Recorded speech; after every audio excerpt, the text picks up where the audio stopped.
විවාහ වෙච්ච කට්ටියගේ මම ප්‍රශ්නයක් අහන්න කැමතියි. විවාහ වෙච්ච කට්ටියගේ මම පොඩි ප්‍රශ්නයක් අහනම්. ඔබ මට අත උස්සලා මට ඒකට ප්‍රතිචාරයක් දෙන්න ඕනේ. විවාහයට කලින් ප්‍රේමයද හොඳ? විවාහ වුණාට පස්සේ ප්‍රේමයද හොඳ? විවාහයට කලින් ප්‍රේමය හොඳයිද? විවාහයට පස්සේ ප්‍රේමය හොඳයිද? විවාහයට කලින් ප්‍රේමය හොඳයි කියන අත උස්සන්න බලන්න. විවාහයට පසු ප්‍රේමය හොඳයි කියන කට්ටිය අත උස්සන්න බලන්න.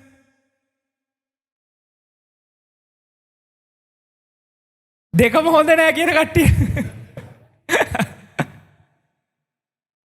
විවාහයට කලින් ප්‍රේමයද සුන්දර? විවාහයෙන් පස්සේ ප්‍රේමයද සුන්දර? මේ දැන් වචන දෙකක් මං අහන්නේ. විවාහයට කලින් ප්‍රේමයද සුන්දර? විවාහයට පසු ප්‍රේමයද සුන්දර? දැන් වචන දෙක තේරුණාද? විවාහයට කලින් ප්‍රේමයද සුන්දර? මම ඉස්සෙල්ලා ඇහුවේ විවාහයට කලින් ප්‍රේමය හොඳයිද? විවාහයට පසු ප්‍රේමය හොඳයිද කියලා. දැන් මං ඔබෙන් අහන්නේ විවාහයට කලින්ද ප්‍රේමය සුන්දර? විවාහයට පසු ප්‍රේමයද සුන්දර? ඔබට දැනෙන ප්‍රේමය තිබ්බේ කොයි කාලෙද? විවාහයට කලින් ප්‍රේමය කියන කට්ටිය බලන්න. විවාහයට පසු ප්‍රේමය කියන කට්ටිය අත උස්සන්න බලන්න. ඔබ සුන්දරම විවාහයෙන් පසු ප්‍රේමය.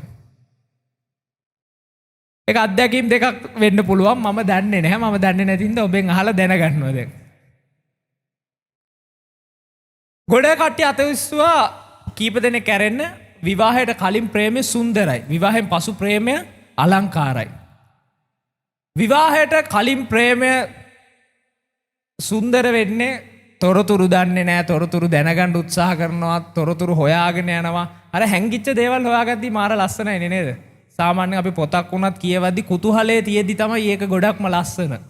අපි ෆිල්ම් එකක් බැලුවත් අන්තිම වෙනකන් කුතුහලයේ තිබුණොත් තමයි ෆිල්ම් එක ලස්සන. ෆිල්ම් එක බල ඉන්න වෙලාවට කලින් ෆිල්ම් එක බලපු කෙනෙක් ළඟ ඉඳන් විස්තර කියනනේ ඊළඟට මේක වෙන්නේ කියලා දෙන්න හිතනවනේ කන පැලෙන්න. ඇයි ඔබේ රසඥතාවය බිඳලා දානවා, කුතුහලය කඩලා දානවා. සමහර වෙලාවට අපේ ජීවිතේත් අපි යේසුස් වහන්සේව දැනගන්න මුල් කාලේ අති සුන්දරයි. යේසුස් වහන්සේත් එක්ක ගත කරන කාලය සුන්දරයි. හැබැයි යේසුස් වහන්සේව හඳුනාගත්තට පස්සේ ඒ ප්‍රේමය ඉතාමත්ම අනර්ගයි. යේසුස් වහන්සේව හඳුනාගත්තට පස්සේ ප්‍රේමය අනර්ගයි. හැබැයි ටික කාලයක් ගියාට පස්සේ අර සුන්දර කෑල්ල අපෙන් හැලිලා යනවා. අපි බයිබලයේ අපි එක කොටසක් කියමු. අපි කියමු එලිදරව් පොතේ 2 වෙනි පරිච්ඡේදයේ 2 වෙනි පදයේ සිට 4 වෙනි පදය දක්වා. එනම් නුබේ ක්‍රියාවල්ද, නුබේ වැඩ සහ ඉවසීමද, නුබේ නපුරත් නුරුස්සන බවද පේරිතයන් නොව නමුත් තුමු පේරිතයෝ කියන්නන් නුඹ සෝදිසි කර බලා ඔවුන් බොරුකාරයන් නැයි නුඹ දැනගත් බවද ඉවසිල්ලෙන් යුක්තව මාගේ නාමය නිසා දුක් උසුලා ක්ලාන්ත නො වූ බවද දනිමි. මේ කොටස හොඳින් අපි කියවමු.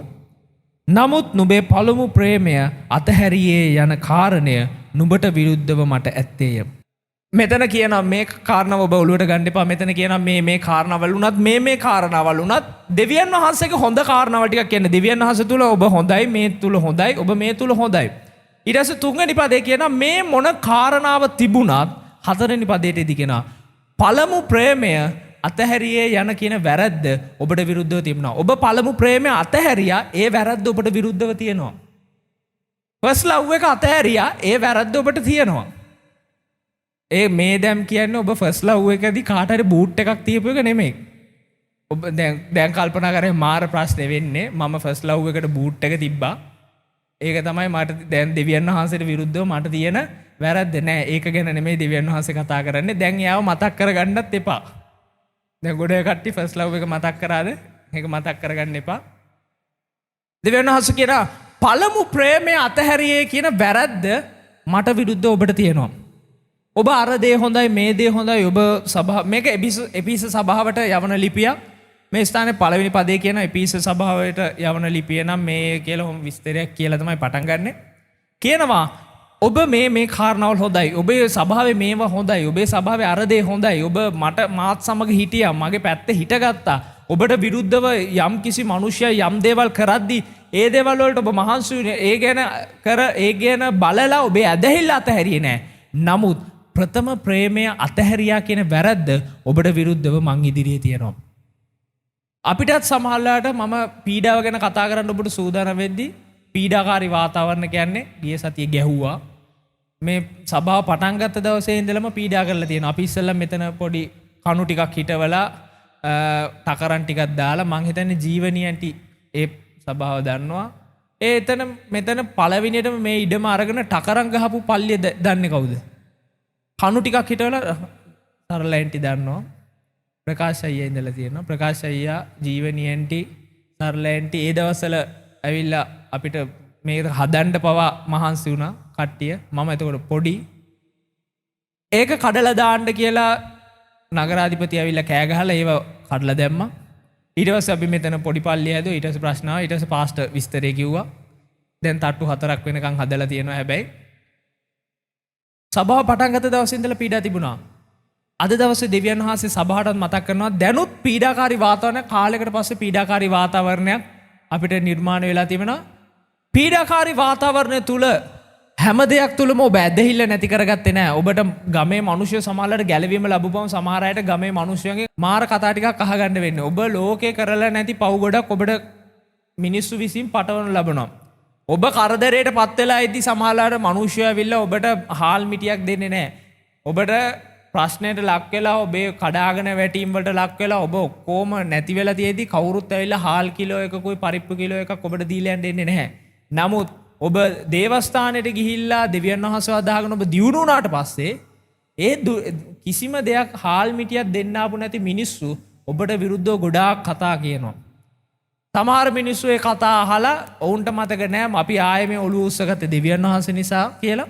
ටික දවසකින් ඔවුන් යේසුස් වහන්සේව ආයෙ මගහැරලා දාලා පසු ජීවිතේටම නැවතත් ගමන් කරනවා. හැබැයි ඔවුන්ට මතක නැහැ මේ කතා කියන මිනිස්සු කිසිම වෙලාවක අපි වැටුණු වෙලාවේ අපිට අත දෙන්න කවුරුත් ආවේ නැහැ. හැබැයි අපි ජීවිතේ යම් කිසි දෙයක් අපේ ආත්මික ජීවිතේත් යමක් ලැබලා නැගිටිදී තමයි මේ මිනිස්සු ඇවිල්ලා කතා කියන්නේ කියලා මිනිස්සුන්ට අමතකයි. දෙවියන් වහන්සේත් මේ ස්ථානයේ එපීස සභාවට කතා කරලා කියනවා ඔබ හැම දෙයක්ම හොඳයි. ඔබේ මේ කාරණාවල හොඳයි, අර කාරණාව හොඳයි, මේ සියල්ල හොඳයි. නමුත් පළමු ප්‍රේමය අතහැරියා කියන කාරණාව තියෙනවා. අපි හැම කෙනෙක්ම අපි අද දවසේ දේවස්ථානයේ ඉඳගෙන ඉන්න අපි චර්ච් එකට යනවා. අපි දෙවියන් වහන්සේව අදහනවා, දෙවියන් වහන්සේගේ වචනේ කියවනවා, නමස්කාර කරනවා. මේ හැම දෙයක්ම හොඳයි. මම කියන්නේ ඔබට දැන් ඔබ දෙවියන් වහන්සේගේ මේ කාරණා කරන්න එපා. ඔබ පළමු ප්‍රේමය විතරක් හොයාගෙන යන්න. එහෙනම් ගෙදරට වෙලා දැන් මම මේක අහලා ගිහිල්ලා මම දෙවියන් යේසුස් වහන්සේත් එක්ක තිබුණු පළමු ප්‍රේමයට මම ගමන් කරන්නට යනවා. ගැලවීමේ පළමු අත්දැකීමටම මම ගමන් කරන්න යනවා. ඒකට මම ගෙදර කාමරේ දොර වහගෙන යේසුස් වහන්සේත් එක්ක විශේෂ ගනුදෙනුවකට එහෙම හොඳයි. ගනුදෙනුවකට ඇතුල් වෙන්න. මම ලබන සතියේ ඉඳලා පල්ලියෙන් නැහැ. පල්ලියෙන් එක වැඩක් නැහැ. මේ බයිබලයේ විතන එහෙම දෙයක් නෙමෙයි කියලා තියෙන්නේ. ඒ හැම දෙයක්ම හොඳයි. හැබැයි පළමු ප්‍රේමය ඔබේ මිස් කරගන්න එපා.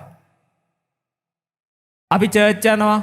ඔබ තරුණයෙක් නම් යූත් රැලි වලට යයි, යූත් කැම්ප් එකයි, ඒ දේ හොඳයි. ඔබ වැඩිහිටියෙක් නම් යාඥා වලට සහභාගී වෙයි, සභාවේ අනිකුත් කාරණා වලට සහභාගී. සමහරලාට සභාවේ සේවයේ කාරණා වලට උදව් කරන කෙනෙක් වෙන්න පුළුවන්. සභාවේ සේවයේ වැඩවලට උදව් කරනවා. සභාවේ බොහෝ කාරණාවල් එක්ක ඔබ ගමන් කරනවා. සභාව දේවදාසයට උදව් කරනවා. දේවදාසියත් එක්ක හිට ගන්නවා. සේවයේ කාරණා එක්ක හිට ගන්නවා. සභාවට උර දෙනවා.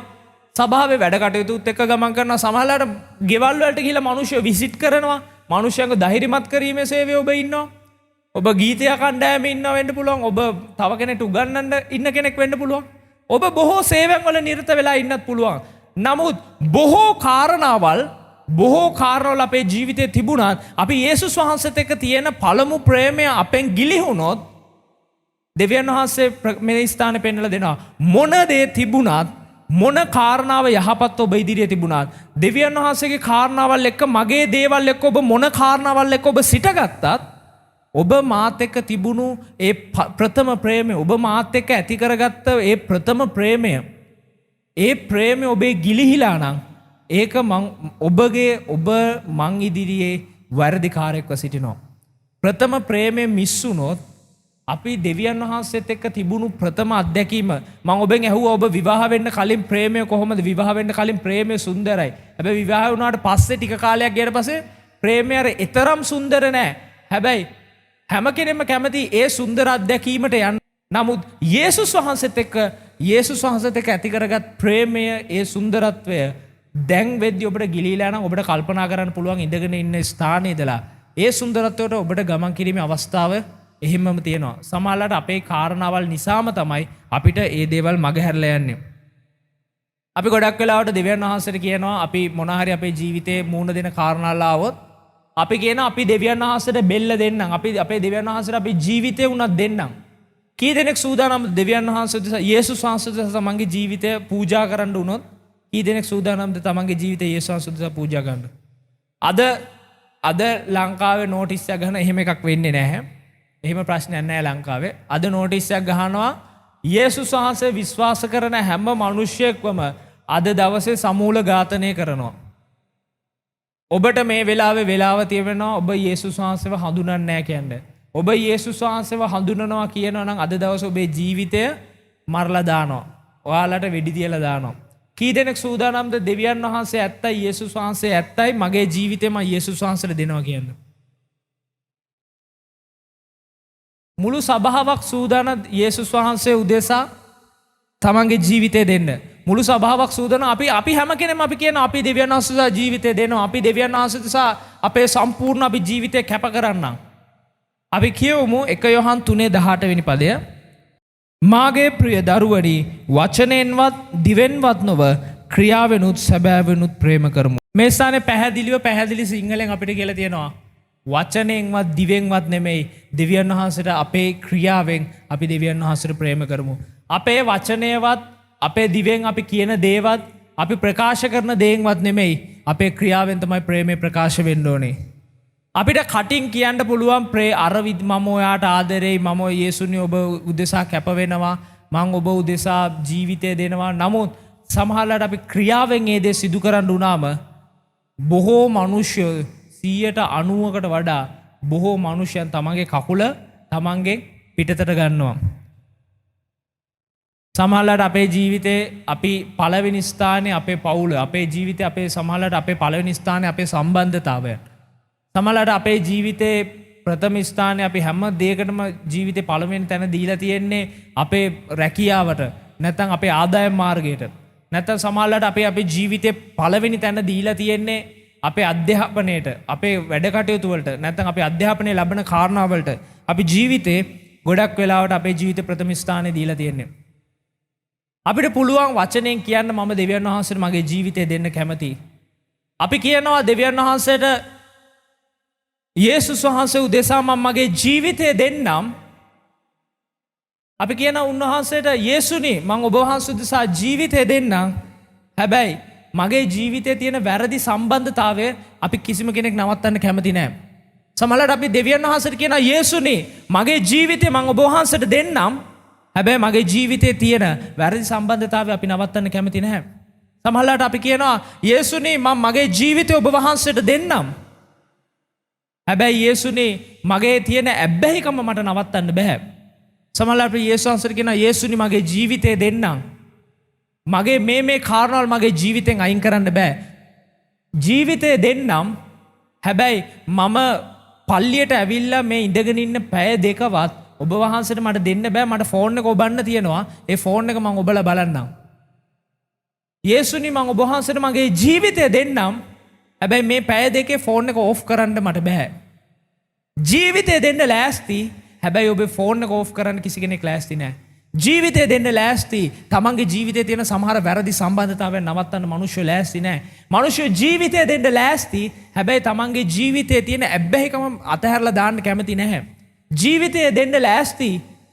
සමහරලාට එක පැයක් අන්තිමට යාඥා කරපු දවසක් මිනිසයන්ට මතක නැහැ. ජීවිතය දෙන්න ලෑස්ති. දෙවියන් වහන්සේගේ වචනය අවසානයේ බලපු දවසක් මතක නැහැ. ජීවිතය දෙන්න ලෑස්ති. හැබැයි දෙවියන් වහන්සේ උදෙසා තමන්ගේ දුරකථනය පොඩි වෙලාවකට ඔෆ් කරන්න කිසි කෙනෙක් කැමති නැහැ. එතකොට අපිට කල්පනා කරන්න දෙයක් තියෙනවා. අපි වචනයෙන්ද දෙවියන් වහන්සේට ප්‍රේම කරන්නේ නැත්නම් අපි දෙවියන් වහන්සේට ප්‍රේම කරන්නේ අපේ ක්‍රියාවෙන්ද කියලා. අපි හැම කෙනෙක්ටම කියන්න පුළුවන් ජීවිතය දෙන්නම්. හැබැයි මේ දේ කරන්න බෑ. මම ඒකයි කී දෙනෙක් ඇහුවේ සභාවෙම ඇහුවේ ඔබ කී දෙනෙක් සූදානම්ද දෙවියන් වහන්සේ තමන්ගේ ජීවිතය දෙන්න කියලා. මුළු සභාවක් ලෑස්ති දෙවියන් වහන්සේ ජීවිතය දෙන්න. හැබැයි යාඥා කරන්න බෑ පැය දෙකක් එක දිගට ඔබේ ෆෝන් එක ඔබට අරගෙන ඔබට අලුතෙන් ආපු නොටිෆිකේෂන් එක බලන්නේ නැතුව. වචනෙන්වත් දිවෙන්වත් නෙමෙයි. මෙතන අපිට පළවෙනි යොහන් පොතේ 3 වෙනි පරිච්ඡේදයේ 18 වෙනි පදේ කියනවා වචනයෙන්වත් දිවෙන්වත් නෙමෙයි මට ප්‍රේම කරන්න ඕනේ ඔයාලගේ ක්‍රියාවෙන්. දෙවියන් වහන්සේ පැහැදිලිව කියන වචනෙන් මට ඔයාලගේ ප්‍රේම එපා. ඔයාලගේ දිවෙන් කියන වචන වලින් මට ඔයාලගේ ප්‍රේම එපා. මට ඔයාලගේ ප්‍රේමය ඕනේ ඔයාලගේ ප්‍රේම කරන ක්‍රියාවෙන් තමයි මට ඔයාලගේ ප්‍රේමය ඕනේ. මනුෂ්‍ය විදියට අපිට පුළුවන් බොහෝ කට්ටියට ගිහිල්ලා වචනය කියන්න. වචනෙන් ප්‍රේම කරන්න ඕන කෙනෙක්ට පුළුවන්. ඒකනේ මෙතනට බදාදට හම්බ වෙන්න එනවා බොහෝ මනුෂ්‍යයෝ වචනයෙන් ප්‍රේම කරලා ඒ වචනේ දුන්නු වචනය දිගටම තියාගන්න බැරි වෙලා ප්‍රේම සම්බන්ධතාවයේ බිඳිලා සියදිවි නසා ගන්න ගිහිල්ලා ડિප්‍රෙෂන් හැදිලා හොස්පිටල් නැවතිලා ඉඳලා ඒ වචනේ ප්‍රේමේ විශ්වාස කරපු මනුෂ්‍යයන් ඒ ප්‍රේමේ වචනේ දුන්නා නමුත් ක්‍රියාවෙන් ප්‍රේමේ මනුෂ්‍යයෝ දෙන්නේ නැහැ. එවැනි අවංක නැති මනුෂ්‍යෙක් නම් ඒක අනිවාර්යෙන්ම බොරුකාර මනුෂ්‍යෙක්. දැන් ඔබට පුළුවන් තප්පර කීපයක් අරගෙන කල්පනා කරලා බලන්න මම දෙවියන් වහන්සේට වචනෙන්ද ප්‍රේම කරන්නේ මම දෙවියන් වහන්සේට ක්‍රියාවෙන්ද ප්‍රේම කරන්නේ. අපි කියනවා ස්වාමිනී මම ඔබ වහන්සේට ප්‍රේම කරනවා මගේ ජීවිතේ මම දෙන්නම්. හැබැයි ඉරිදා ක්ලාස් එක කැප කරන්න කැමති නැහැ. තමන්ගේ ළමයාගේ ඉරිදා ක්ලාස් එක කැප කරන්න කිසි සමහරලාට අම්මලා කැමති නැහැ. ඔබ උදේ පළවෙනි දේවමේට සහභාගී වෙලා ඊට පස්සේ ක්ලාස් එකට යන එක ප්‍රශ්නයක් නැහැ. ඔබ දේවමේට සහභාගී වෙලා ඔබ දෙවියන් වහන්සේගේ වචනය අසලා নমස්කාර කරලා සහභාගීත්වය පවත්වලා ඊට පස්සේ ඔබ දිනේ ඊදා දවස් ඉවරෙන්න තව රෑ 12 වෙනකම් වෙලාව තියෙන. ඊට පස්සේ ඔබේ කටයුතු වලට ඔබට යන්න කිසි ප්‍රශ්නයක් නැහැ.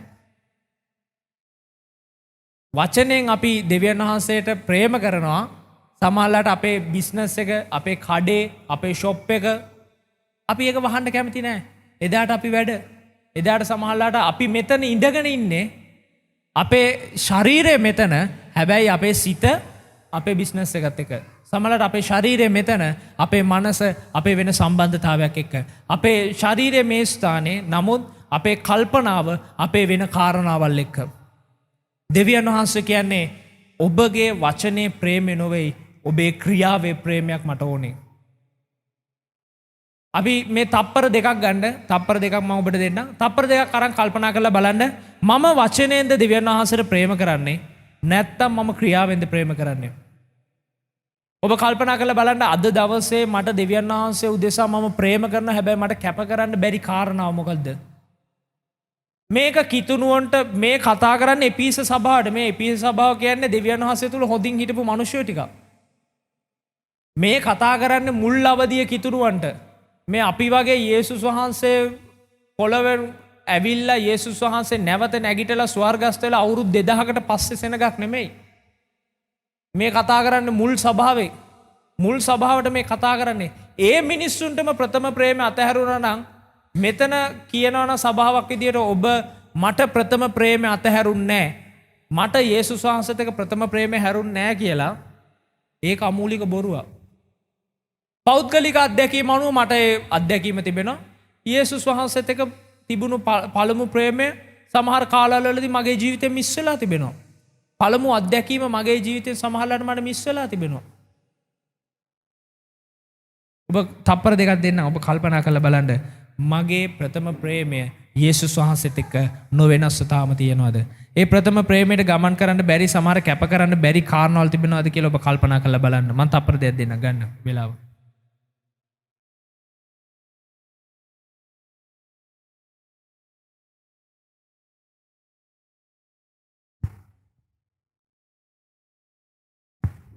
සමහරවිට අපිට ජීවිතය දෙන එක ලේසි. ජීවිතය දෙන එක ඇත්තටම ඔබ ඔය කල්පනා කරපු කාරණාවල එක්ක ඔබ පොඩ්ඩක් කල්පනා කරලා බලන්න. ඔබට ජීවිතය දෙන එක ලේසි. කී දෙනෙක් කියනවාද ජීවිතය දෙන එක ලේසි? හැබැයි සමහර කාරණාවල් පූජා කරන එක අමාරුයි. ජීවිතය දෙන එක ලේසි. මොකද ජීවිතය දුන්න ඩක් ගාලා ඉවරයි. අපි කෙලින්ම ස්වර්ගේ.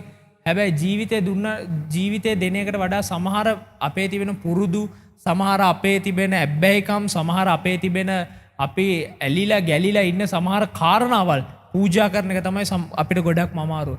ජීවිතේ පූජා කරන එක ඉතාමත්ම පහසුයි. ඔබ කියනවාද ජීවිතය දෙන එක අපහසුයි කියලා?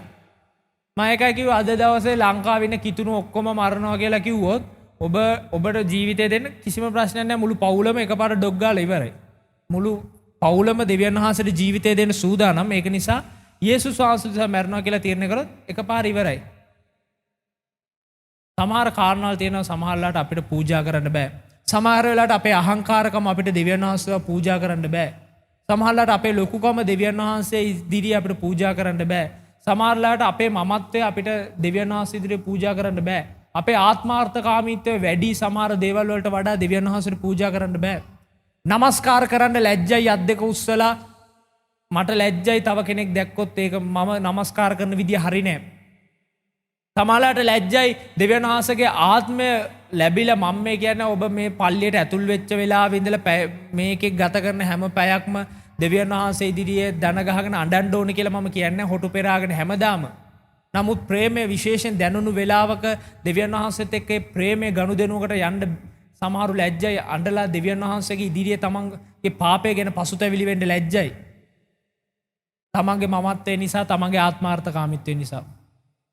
සභාවේ සමහර දේවල් වලට උදව් කරන්න ලැජ්ජයි ඇවිල්ලා මට මේ වගේ උපාධියක් තියෙනවා මම මේ වගේ රැකියාවක් කරන්නේ මම මේ වගේ උසස් තැනක ඉන්නේ මම මේ වගේ කෙනෙක් මම සමාජයේ මේ වගේ ස්ථානයක ඉන්නේ හැබැයි ඒක නිසා මේ පල්ලිය ඇවිල්ලා මට පුටුවක් පිහදාන්න වුණොත් ඒක කරන්න ලැජ්ජයි මොකද මගේ තත්ත්වයට හරි නෑ සභාවේ මොන හරි දෙයකට උදව් කරද්දී උදව් කරන්න ලැජ්ජයි සුවමහයක් වෙලාවට ඔබ ගිහිල්ලා ඒකට දැන්වීමක් බෙදන්න ලැජ්ජයි සමහරලාට සුභාරංචියේ පණිවිඩය ගිහිල්ලා මිනිස්සුන්ට කියන්න ලැජ්ජයි මිනිස්සු මං ගැන මොනවා හිතයිද යේසුස් වහන්සේ ගැන තව මිනිස්සුන්ට මම කියන්න ලැජ්ජයි මේ ටිකේ සෝෂල් මීඩියා වල යේසුස් වහන්සේ විශ්වාස කරන මිනිස්සුන්ට අනම්මනම් කියනවා කවුරු හරි මම ෆොටෝ එකක් ගහලා සෝෂල් මීඩියා දැම්මොත් මට ඒක ලැජ්ජයි සමහරලාට යේසුස් වහන්සේ ගැන පවා අපි කියන්න ලැජ්ජයි ඒක තමයි කියන්නේ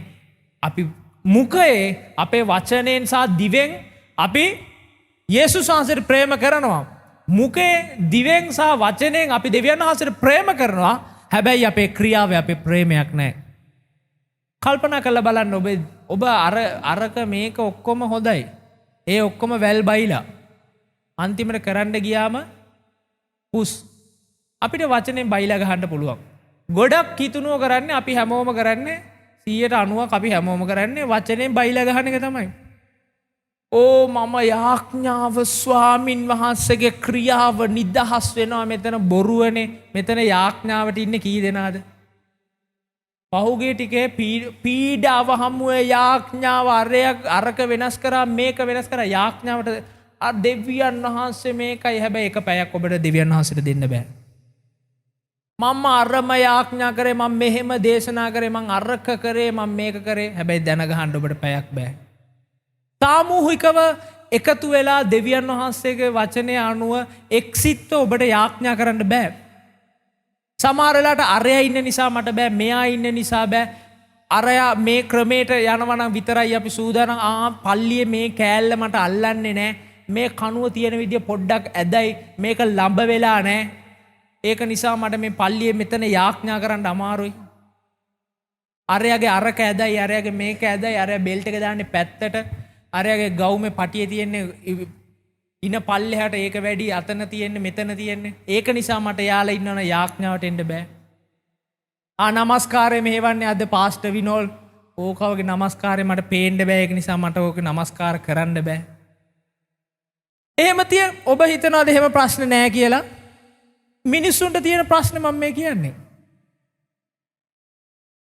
දැන් මම කිසිම ප්‍රශ්නයක් නැහැ. දැන් අපේ පවුලේ මිනිස්සු ගැන මට මොකුත් කිව්වට ප්‍රශ්නයක් නැති නිසා මම අපේ පවුලේ මිනිස්සු ගැන විතරක් කියන්න. නැත්තම් ඔබ මොනව හිතයි දැන් යොහාන් නමස්කාර කරනවා නම් එදාට මට හරියන්නේ නැහැ. උගේ ඕකගේ මූණ ඇදයි.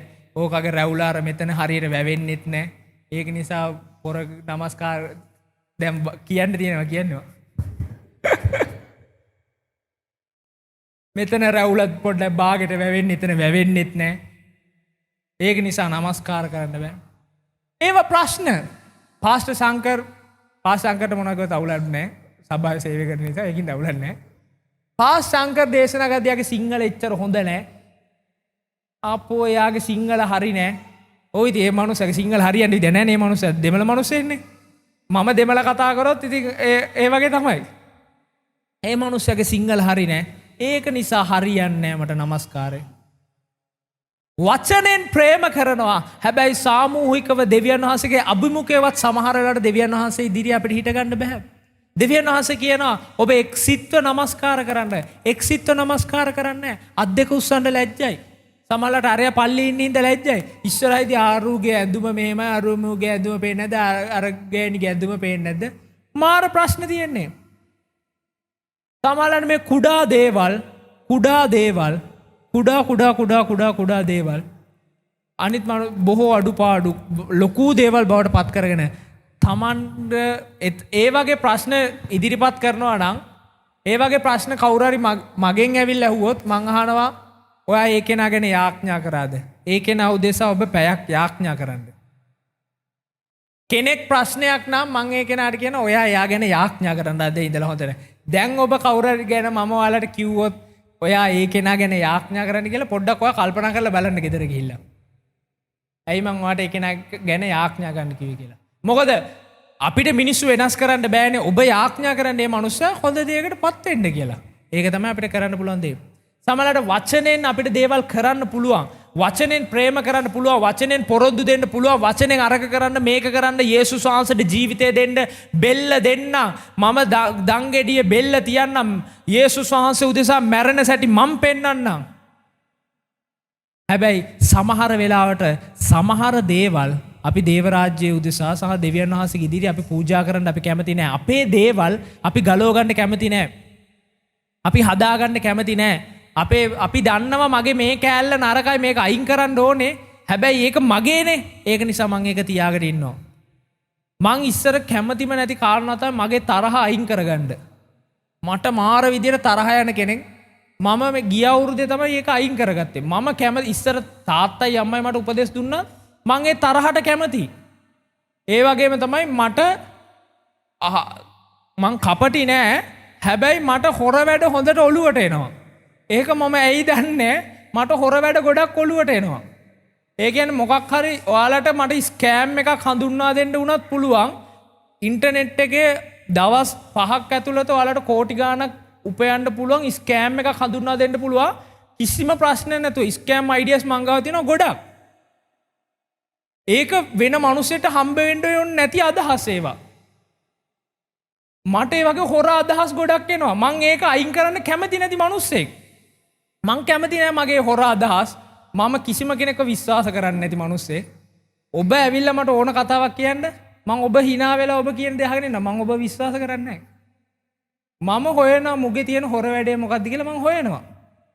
හැබැයි සමහර වෙලාවට ඔයාට ඇවිල්ලා මම කරේ අත දාගෙන ඔබේ තියෙන කාරණා ඔබට කියයි.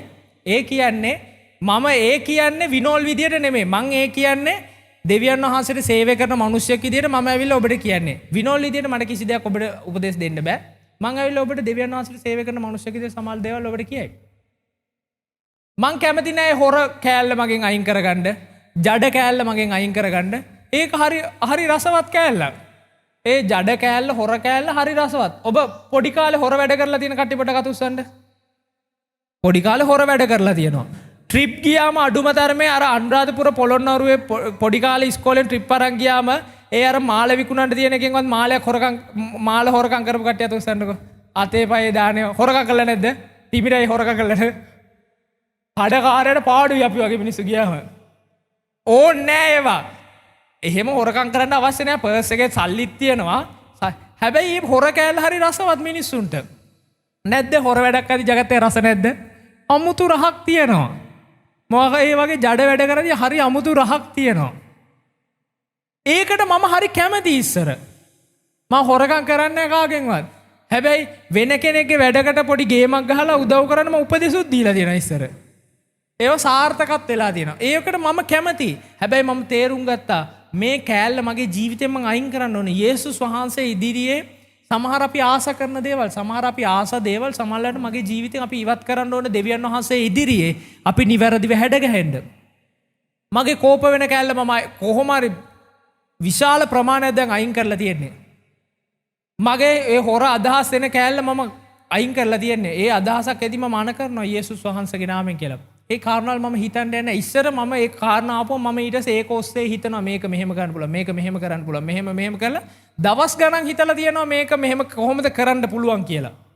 කිසිම අහුවෙන්නේ නැති වෙන්න කොහොමද කරගන්න පුළුවන්. එච්චර ඕනේ නැහැ. මං ගාව SIM 6ක් හතක් තිබිලා තියෙනවා ලංකාවේ විවිධ ස්ථානවල පුද්ගලයන්ගේ SIM ඒ කියන්නේ SIM එක එක්කෙනාගෙන් අරගෙන ඒ කියන්නේ අර මේවා හම්බෙන SIM එහෙම සල්ලි දීලාත් අරගෙන තියෙන හොර SIM. ඒක මට වැඩක් නෑ. මම මර්ඩර්ස් දෙන්නවත් මොනවටත් නෙමෙයි. අර ඒ කියන්නේ අර ජරා කෑලි මනුෂ්‍යයන්ගේ ජීවිතේ සමහරවල්ලාට තියෙනවා. ඒ දේවල් සමහරවල්ලාට අයින් කරන්න කැමති නැති දේවල් අපි ජීවිතෙන් අයින් කරන්න ඕනේ. සමහරවල්ලාට අපි මම මේ කියපු දේ සමහර වෙලාවට දැන් මම කියන දේ ඔබේ ජීවිතයේ කාරණාවයි සමාන නැහැ. ඔබේ ජීවිතේ තියෙන්න පුළුවන් මගේ මේ කාරණාව මගේ දෙයක්. මං ඒක ඉස්සර දැක්කේ ඒක හැකියාවක් විදියට. මම මගේ කෑල්ලක් නිසා මගේ ඇගේ කෑල්ලක් මගේ ජීවිතේ කොටසක් නිසා මං ඒක අයින් කරන්න සූදානම් නැහැ. මං ඒකට කැමති. මං ඒක සූදානම් නැහැ ඒක අයින් කරගන්න. දන්නවා වැරදි. හැබැයි මං ඒක අයින් කරන්න සූදානම් නැහැ. සමහරවිට ඔබේ ජීවිතේ තියෙන කාරණාව අපි දැන් මේ කාරණාවට hina වුණාට ඔබ කල්පනා කරලා බලන්න ඒ වගේ සමහර වෙලාවට නොතේරෙන කාරණාවල් අපේ ජීවිතේ තියෙනවා ඉවත් කරගන්න බැරි. සමහර කට්ටිය ඉන්නවා තමන්ගේ ජීවිතයකට එනර්ජි එකක් එන්නේ අනුන්ගේ ඕපදූපයක් අහපුවම. අනුන්ගේ කේලමක් අහපුවම තමයි ජීවිතේට නියම එනර්ජි එකක් එන්නේ. අර කියද්දි hina යනවා කට්ටියට සමහර මිනිස්සු මතක් වෙලා වෙන්නේ. ජීවිතේට එනර්ජි එකක් එන්නේ අනුන්ගේ දෙයක් දැනගත්තම, අනුන්ගේ පෞල් ප්‍රශ්නයක් දැනගත්තම, එහා ගෙදර ගෑනු කෙනාගේ ප්‍රශ්නේ දැනගත්තම තමයි ජීවිතේට නියම එනර්ජි එකක් එන්නේ. ඉස්සරහට ගමන් කරන්න පුළුවන්. සමහරවල්ලාට තමන්ගේ ප්‍රශ්නත් අමතකයි සමහර මිනිස්සුන්ට. තමන්ගේ ගෙදර කණ්ඩ නැහැ කියන එක මතක නැහැ. අනුන්ගේ ඕපදූපේ හම්බුනාම මාර ජවයක් එන්නේ. අනිත් මිනිස්සයාට හැඳි ගෑවිලා ගිහිල්ලා නම් තමන්ට කණ්ඩ නැතත් ඒකට මිනිස්සු ගිහිල්ලා සමහර හූනියම් කරන්නේ. තමන්ට කණ්ඩ නැහැ. ණය වෙලා ඔලියට අරගෙන ගිහිල්ලා හූනියම් කරන්නේ. සමහර දේවල් තියෙනවා ජීවිතේ අපි අයින් කරගන්න සූදානම් නැහැ. සමහර කෝපයන් තියෙනවා ජීවිතේ සමහර මිනිස්සුත් එක්ක මාර කෝපයක් තියෙන්නේ. අයින් කරගන්න කැමති නැහැ. අපිට අච්චර පීඩා කරන මිනිස්සයෝ අද ඔවුන් මෙතන කකුල පැටලලා බිම වැටුණා කියන්න කිසි ප්‍රශ්නයක් නැතුව ඒ කට්ටියට අපිට උදව් කරන්න පුළුවන් ගිහිල්ලා. සතිය දවස් 7ම අපිට කරදර කරත් කිසි ප්‍රශ්නයක් නැහැ. කිසිම ප්‍රශ්නයක් නැහැ. මේ දැන් ගිහිල්ලා මට අපිට උදව් කරන්න පුළුවන්. සමහර මිනිස්සුත් එක්ක තියෙන කෝපයන් අපි ජීවිතෙන් ඉවත් කරන්න කැමති නැහැ. පරම්පරා ගානකට කලින් සමහරලාට ප්‍රශ්න උනේ අපේ අම්මගේ තාත්තගේ සීයාගේ ආච්චිගේ එන ඈත අතීතයේ සමහර ගැටලුවේ පවුල් අතර සිදු වුණේ. නමුත් පරම්පරා කීපයක් ගිහිල්ලත් අපි කැමති නැහැ මේ මිනිස්සුත් එක්ක කතා කරන්න. අපි කැමති නැහැ නත්තලට ගිහිල්ලා කේක් එකක් ඒ මිනිස්සුන්ගේ ගෙදරට දෙන්න. අපි කැමති නැහැ මේ මිනිස්සුන්ට ගිහිල්ලා කොහොමද මල්ලි කොහොමද අයියේ කියලා කතා කරන්න. සමහර වෙලාවට ජීවිතේ තියෙන මේ වගේ කාරණාවල් අද දවසේ මම කල්පනා කරන්න කියද්දි ඔබට වෙන කාරණාවල් හිතට ආවනම් කල්පනා කරලා බලන්න. ජීවිතේ සමහර අයින් කරන්න තියෙන කොටස් අපි අයින් කරන්න යුතු කාලයකට ඇවිල්ලා ඉන්නවා. මේ හැම දෙයක්ම ප්‍රථම ප්‍රේමය අපේ ජීවිතේ තියෙනවා නම් ප්‍රථම ප්‍රේමය ඔබ කල්පනා කරලා බලන්න. ඔබ යේසුස් වහන්සේව හඳුනාගත්ත මුල් අවදියේ මුල් සති කීපේ මුල් මාස කීපේ මුල් අවුරුද්දේ ඔබ යේසුස් වහන්සේත් එක්ක සම්බන්ධ වුණාම ජීවිතේ පැය 24ෙම තිබුණේ යේසුස් වහන්සේ ගැන කල්පනාව. යේසුස් වහන්සේත් එක්ක ජීවිතය ගත කරන ආකාරය, යේසුස් වහන්සේගේ කැපවීමේ හදවත, යේසුස් වහන්සේගේ ප්‍රේමයේ හදවත. ඒ මුල් ප්‍රේමයට අපි ආවන ජීවිතයට අනවශ්‍ය කොටස් අපේ ජීවිතයට එකතු වෙන්නට යන්නේ නැහැ. ඔබ මුල් ප්‍රේමයට ආවට පස්සේ ජීවිතයට අනවශ්‍ය කොටස් එකතු වෙන්න යන්නේ නැහැ. මුල් ප්‍රේමය ආවට පස්සේ ඔබට මිනිස්සෙක් කනට ගහලා ගියත් ඒ පැයේම ඔබට සමාව දෙන්න පුළුවන් හදවතක් ඔබට එන්න යනවා. ඔබ මුල් ප්‍රේමයට යේසුස් වහන්සේත් එක්ක ආවොත් ඔබේ ජීවිතය තලලා පෙළලා ඔබේ ජීවිතේ සමහරලාට ඔබේ ජීවිතේ අද මේ ස්ථානයේ තියෙන ඔවුන් කරපු දේවල් නිසා වෙන්න පුළුවන්. නමුත් ඒ මිනිස්සුන්ට පවා ප්‍රේමයෙන් hina වෙලා මං වලට සමාව දුන්නා කියන්න පුළුවන්. මුල් ප්‍රේමයට පුළුවන් ජීවිත වාතාවරණ වෙනස් කරන්න. මොකද මුල් ප්‍රේමේ පැවතුනේ නැත්නම් මුල් ප්‍රේමයෙන් ඉවත් වුණාට පස්සේ වෙන කාරණාවලට ගමන් කරන්න පටන් ගන්නවා. විවාහයත් එහෙමයි. මුල් ප්‍රේමය තිබුණා නම් ලංකාවේ ඩිවෝස් කේසස් තියෙන්න යනවද? මුල් අවදියේ තිබුණු ප්‍රේමය මනුෂ්‍යයන්ගේ ජීවිතයේ අන්තිම දවස දක්වා පවත්වා ගන්න පුළුවන් වුණා නම් මෙච්චර ලංකාවේ ඩිවෝස් කේස් වෙනවද? ඩිවෝස් වෙයිද? ඩිවෝස් වෙන්නේ නැහැ. අනියම් සම්බන්ධතාවලට යයිද? අනියම් සම්බන්ධතාවලට යන්නේ නැහැ. වෙනත් සම්බන්ධතාවයන් එක්ක ජීවිතය ගත කරයිද? ගත කරන්න යන්නේ නැහැ. මොකද මුළු කාලයම තමන්ගේ ජීවිතේ මනසේ තියෙන්නේ තමන්ගේ ප්‍රේමය සමග. ප්‍රේමයේ වේලාවක් ඔබ ගත කරන්නේ හැම වෙලාවෙම. එහෙනම් යේසුස් වහන්සේත් එක්ක තියෙන මුල් ප්‍රේමයත් අපේ ජීවිතෙන් කොයි වෙලාවෙ හරි අපිට මිස් වෙනවා නම් මුල් ප්‍රේමෙන් අපි ගැලවෙනවා නම් යේසුස් වහන්සේත් එක්ක තියෙන ප්‍රේමයත් ඒ ගැලවෙන වෙලාවේ අර යේසුස් වහන්සේට ඕනේ නැති කොටස් පොඩ අපේ ජීවිතේට ඇලෙනවා, ඒවා සම්බන්ධ වෙනවා, වටේම තියෙන කාරණවල අපේ ජීවිතේට ගමන් කරන්න පටන් ගන්නවා. ඒකයි යේසුස් වහන්සේ කියන්නේ මුල් ප්‍රේමය අතහැරියා කියන. යේසුස් වහන්සේ කියන්නේ මට දුකක් තියෙනවා නෙමෙයි. යේසුස් වහන්සේ කියන්නේ මට මේ ඔයාලා මට ඉස්සර ආදරය කරා වගේ ආදරය කරන්නේ අයියානේ. ඔයා ඉස්සර මට මීට වඩා ආදරෙයි. මං ඔයාට ඇයිවා මට ආදරේ නැද්ද? එහෙම අහන්නේ යේසුස් වහන්සේ. දුක හිතලා නෙමෙයි යේසුස් වහන්සේ කතා කරන්නේ. යේසුස් වහන්සේ කියනවා මුල් ප්‍රේමය අතහැරියා කියන වැරද්දක් ඔයාලා ඉස්සරහා තියෙන්නේ.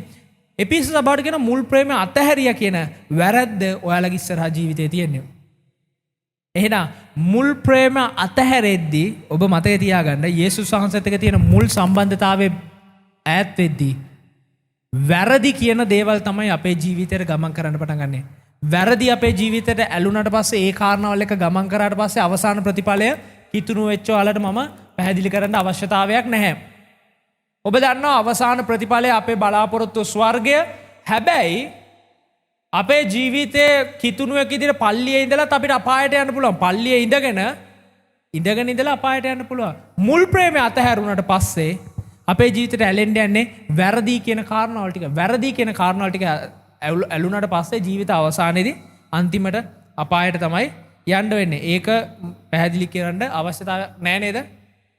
ඒක හැමෝම දන්නවනේ ජීවිතේ හොඳට ගත කරොත් යේසුස් වහන්සේත් එක්ක ස්වර්ගේ නැත්තම් අපාය කියන කට්ටිය සරල කාරණාව දන්න අය මට අතවන්නන්න. මේ හොඳට අතවන්නන්න මේ. කට්ටිය අත උස්සලා කට්ටිය මේ පැත්තට මේ පැත්තට. නිදිමතෙන්ද ඉන්නේ? අපි කියමු ලූක් 15:17. එහෙත් ඔහු සිහි උපදවා කතා කොට මාගේ පියාණන්ගේ කුලීකාරයන් එපමණ දෙනෙකුට ඕනෑවට වඩා කෑම තිබෙද්දී මම මෙහි බඩගින්නේ නසිමි. මේ කොටස අපි දන්න කතාවක්. මේක අකීකරු පුත්‍රයාගේ කතාව වෙන. අකීකරු පුත්‍රයා තමන්ගේ ජීවිතේ ඔක්කොම නාස්ති වුණාට පස්සේ නාස්තිකාර පුත්‍රයා ඔක්කොම ටික නාස්ති කරාට පස්සේ කණ්ඩ නැති වෙලා වැලේ වැල් නැතු ඉදී යාට මතක් වෙනවා මගේ තාත්තා ගාව ඉන්න වැඩකාරයොත් හොඳට කාලා බීලා ඉන්නවා. මම ආද හිඟන්නෙක් බවට පත් වෙලා. මගේ තාත්තා ගාව ඉන්න වැඩකාරයෝ ටික හොඳට කාලා ඉන්නවා මං හිඟන්නෙක් බවට පත් වෙලා කියන අර ඒ කෑල්ලේ තමයි අපි මේ ටික කියුවේ. සමහරවිට අපි දෙවියන් වහන්සේගෙන් ලැබුණු වරප්‍රසාදය අපිට දෙවියන් වහන්සේව පිළිගත්තම අපේ ජීවිතයට ලැබුණු වරප්‍රසාදය අපේ ලැබුණු අනුග්‍රහය අපේ ජීවිතේ අපි තියේදී අපි හිතනවා අපිට දැන් අපි දෙවියන් වහන්සේ ගාවට ආවා. දෙවියන් වහන්සේගෙන් අපි ගැලවීම ලැබුවා. ප්‍රශ්න කරදර ජීවිතේ නිදහස් වුණා. හරි දැන් අපි ඉන්නේ ඊ타මත්ම හොඳ කාල වකවානුවක. අපිට හාස්කම වෙලා තියෙන්නේ. අපේ ජීවිතේට දැන් දෙවියන් වහන්සේ හාස්කම කළා. යක්ෂ බලපෑම ඉවරයි, රෝගය ඉවරයි. අර ජීවිතේ තිබුණු වාතාවරණ ඉවරයි. ගමේ කොන් වෙලා හිටියේ. දැන් ගමේ අපි හොඳට ඔළුව උස්සලා ඉන්නවා. අපි හැම බාධාකාරී වාතාවරණයක්ම අපේ ජීවිතෙන් ඉවත් වෙලා දැන් අපි ඉන්නේ ඊ타මත්ම යහපත්, ඊ타මත්ම අනර්ග පහසු කාලයක් තුල අපි ජීවත් වෙන්නේ. ඒ පහසු කාලය තුල ගොඩක් වෙලාවට අපි හිතනවා දෙවියන් වහන්සේ අපි සමග ඉන්නවා. අපි දෙවියන් වහන්සේගේ පළමු ප්‍රේමයේ ඉන්නවා. ඒක නිසා තමයි මට මේ විදියට අනුග්‍රහය ආශිර්වාදය තියෙන්නේ. දෙවියන් වහන්සේ අපි ගැන ප්‍රසන්න වෙන, දෙවියන් වහන්සේ අපි ගැන සතුටු වෙන, දෙවියන් වහන්සේත් එක්ක ප්‍රථම ප්‍රේමයේ ඉන්න ස්ථානයේ තමයි අපි ඉන්නේ කියලා අපි ගොඩක් වෙලාවට හිතනවා. අපි යේසුස් වහන්සේ මේ ස්ථානට ගිහිල්ලා පිළිගන්නවා. මේ ස්ථානට ගිහිල්ලා පිළිගත්තට පස්සේ හරි ප්‍රශ්න කියන ටික ආයෙ විසික් කරා, කරදර කියන ටික අපේ ජීවිතෙන් ගලවලා අයින් කරගත්තා. ඊට පස්සේ අපේ හිඟකම අයින් වුණා. හරි මුදල් ටිකක් ලැබුණා, හිඟකම ඉවරයි. හරි අපේ රෝගයට සහනය ලැබුණා, ඒක ඉවරයි. අපේ ජීවිතයේ තිබුණු බාධාවල් ඉවරයි. දැන් ඉදිරියට ගමන් කරන්න පුළුවන් හොඳ පාරක් පේනවා. ඉදිරිය පේනවා. අනාගතයේ යම් දෙයක් මට පේනවා. මීට වඩා දෙයක් මගේ ජීවිතේ තියෙනවා කියලා මට අනාගතේ පේනවා. අපි හිතනවා මේ කාරණාවලදී අපි ඉන්නේ දෙවියන් වහන්සේගේ හොඳ සේෆ්ටි සෝන් එකක කියලා. අපි හිතනවා දෙවියන් වහන්සේගේ අපි ඉන්න ඕනේ ස්ථානයේ තමයි අපි ජීවත් වෙන්නේ කියලා. නමුත් අකීකරු පුත්‍රයාත් හිතුවා මගේ තාත්තගේ මුදල් ටික මම ගත්තම මගේ කොටස ගත්තම මම ඉන්නේ ඒ අනුග්‍රහය යටතේ. මගේ ජීවිතේ මට ඉදිරියට යන්න පුළුවන්. මට අනාගතේ පේනවා. ඉදිරිය මට පේනවා. හරි මට යන්න පුළුවන් කියලා ඔහු විශ්වාස කරා තමන්ට. ඔහු විශ්වාස කරපු පැත්ත සාධාරණයි. ඔහු විශ්වාස කරා මුදල් ඔහුගේ කොටස ගත්තා. ඔහු හිතුවා මට යන්න පුළුවන්. තමන්ගේ කොටස ගත්තම යන්න පුළුවන් කියලා හිතුවා. ඔහු තමන්ගේ කොටස අරගෙන ගිහිල්ලා සියල්ල නාස්ති වුණාට පස්සේ තමයි අපි දැනගන්නේ. සියල්ල ඉවර වුණාට පස්සේ තමයි දැනගන්නේ. ගොඩක් ඈතට ගිහිල්ලා සියල්ල ඉවර වුණාට පස්සේ තමයි දැනගන්නේ. මම දැන් ඉන්නේ තාත්තගේ කරුණාව යටතේ නෙමෙයි.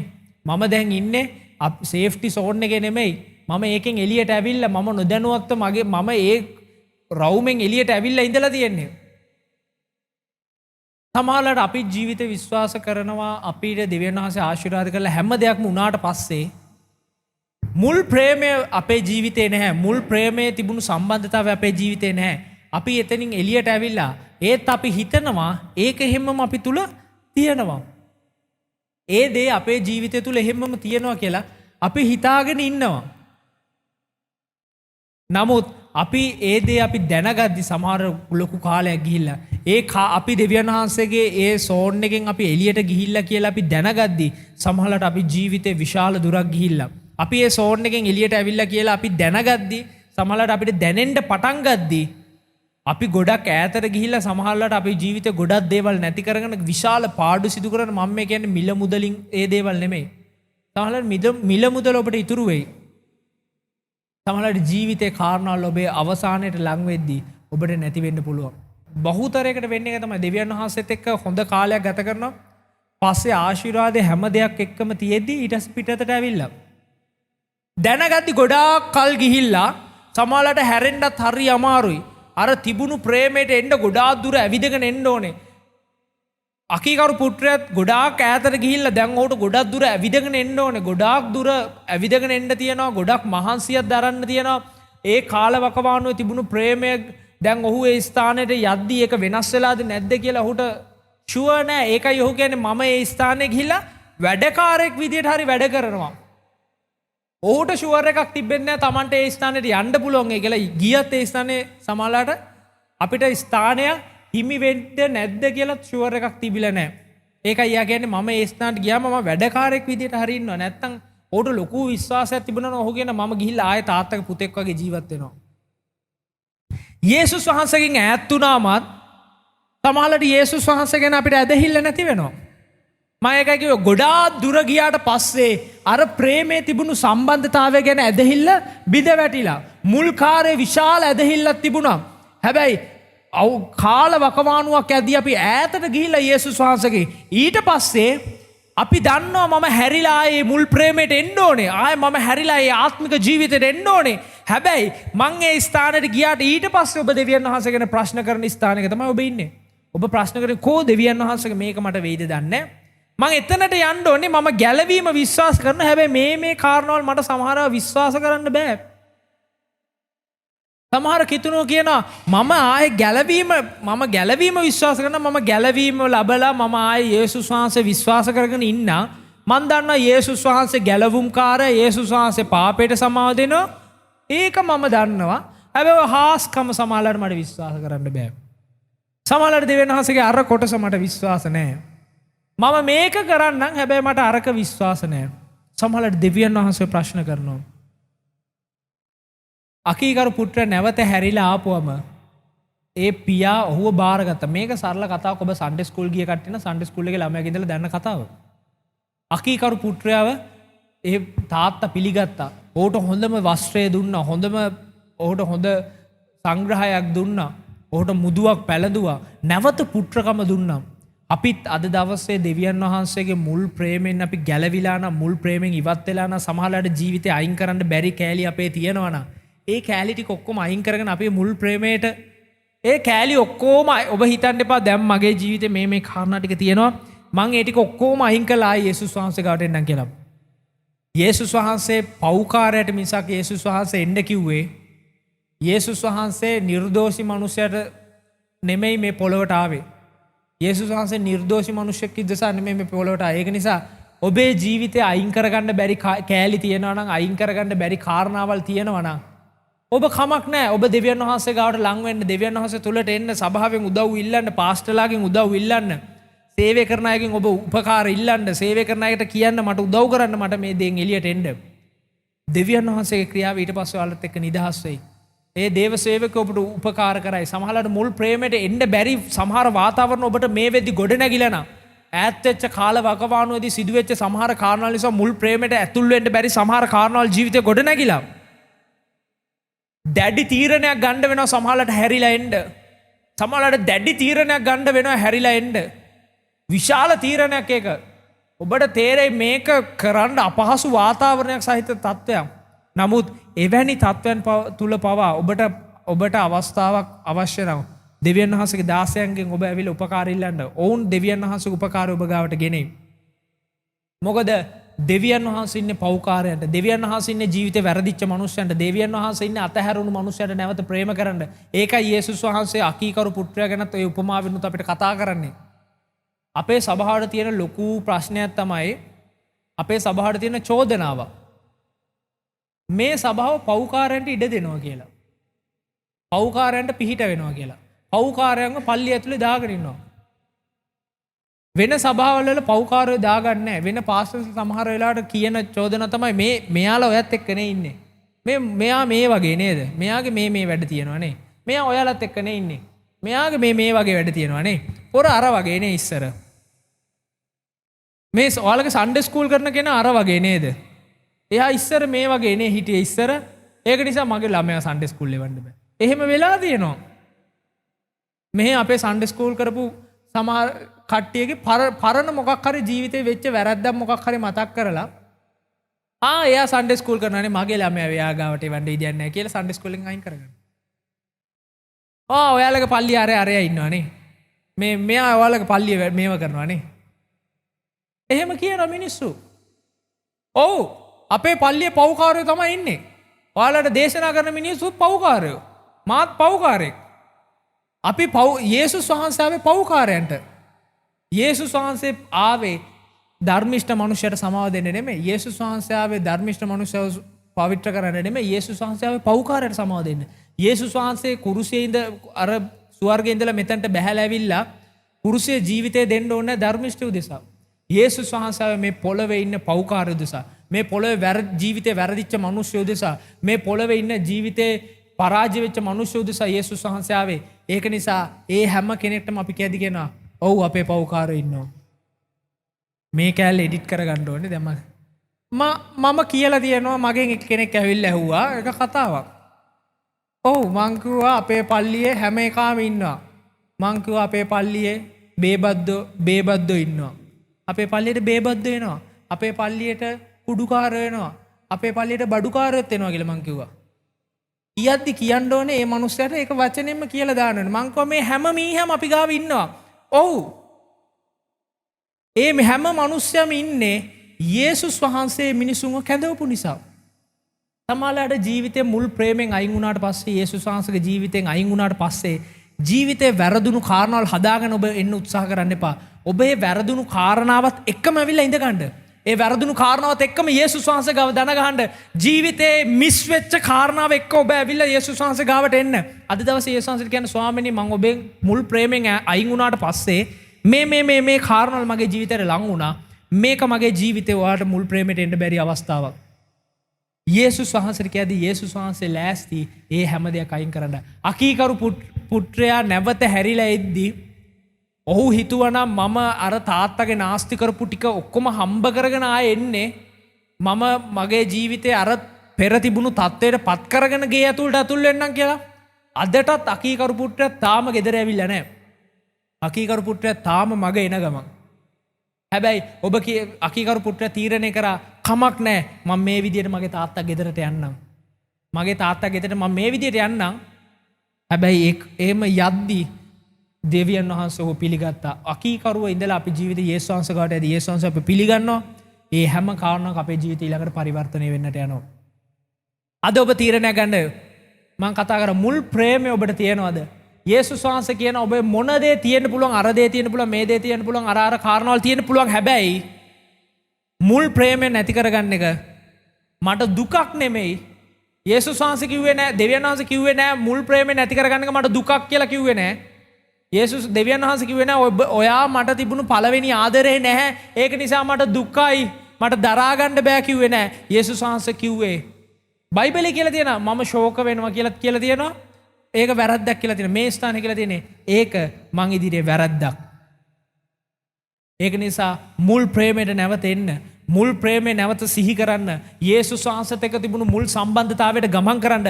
ඒ සම්බන්ධතාවයට අපි ගමන් කරද්දී පුළුවන් අපේ ජීවිතයේ හැම කාරණාවල අපිට ජීවිතයේ ආත්මික ජීවිතයේ ඉදිරියට ගමන් කරන්න අමාරුයි. කී දෙනෙක් කියනවාද ආත්මික ජීවිතයේ ගමන් කරන එක ලේසි කියලා? ආත්මික ජීවිතය අමාරුයි කියලා කී දෙනෙක් කියනවාද? මට ආත්මික ජීවිතේ ඉදිරියට ගමන් කරන්න අමාරුයි. අත උසලා පෙන්නන්න මට ආත්මික ජීවිතේ ගමන් කරන්න අමාරුයි. යේසුස් වහන්සේත් එක්ක ගමන ලේසි. මට නම් අමාරුයි. මට නම් අමාරුයි. ඇයි? අපේ ජීවිතේ පරීක්ෂා තිබෙනවා. අපේ ජීවිතේ අපේ ඉදිරියේ අපිට ඕන තරම් වැරදි කරන්න අවස්ථාවල් තිබෙනවා. යේසුස් වහන්සේගේ පිට ජීවත් වෙන්න ඕන තරම් දේවල් අපේ ජීවිත ඉදිරියේ නිර්මාණය වෙනවා. ඒ සමහර දේවල් එක අමාරුයි. හැබැයි ප්‍රථම ප්‍රේමයේ ඉද්දී ඒ දේවල් අපිට පහසුයි. මොකද ප්‍රථම ප්‍රේමයේ ඉද්දී දෙවියන් වහන්සේගේ කරුණාව, දෙවියන් වහන්සේගේ ආරක්ෂාව, අපි ඉන්නේ සෝන් එකේ, අපි ඉන්නේ දෙවියන් වහන්සේගේ දෑත්තේ.